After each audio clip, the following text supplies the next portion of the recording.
அடே என்னடா ரைஸ்லாம் இப்படிலாம் போடுவீங்களா, இது தெரியாமல் எத்தனை நாள் சாப்பிட்டேன்னா அப்படிங்கிற மாதிரி தான் எனக்கு ஃபீல் ஆச்சு. ரீசெண்ட் டைம்ஸில் ஒரு ரைஸ் சாப்பிட்றது எல்லாருமே ரொம்ப விரும்பி சாப்பிடுவாங்க. பட் ஆனால் அந்த ரைஸை எப்படி செய்கிறாங்க, என்ன விதத்தில் செய்கிறாங்கன்னு நம்மளுக்கு எதுவுமே தெரியாது. நம்ம அதெல்லாம் பார்க்கவே மாட்டோம். ஸோ அதை பற்றி தான் ஒரு வீடியோ போடலான்னு சொல்லி நான் ரொம்ப நாள் ஆசைப்பட்டிருந்தேன். அதுக்காண்டி தான் இந்த வீடியோ. இது வந்து பார்ட் 1 தான். இதை பற்றி நிறைய வீடியோ நான் போட போகிறேன்.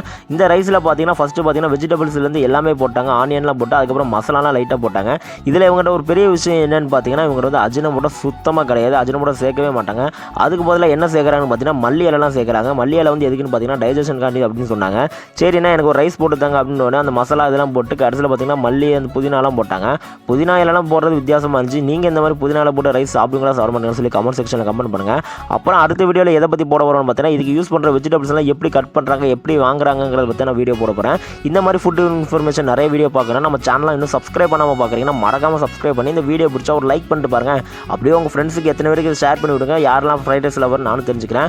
கடையோட லொகேஷனை நான் கீழே டிஸ்கிரிப்ஷன் கூட மறக்காமல் செக் பண்ணி பாருங்கள்.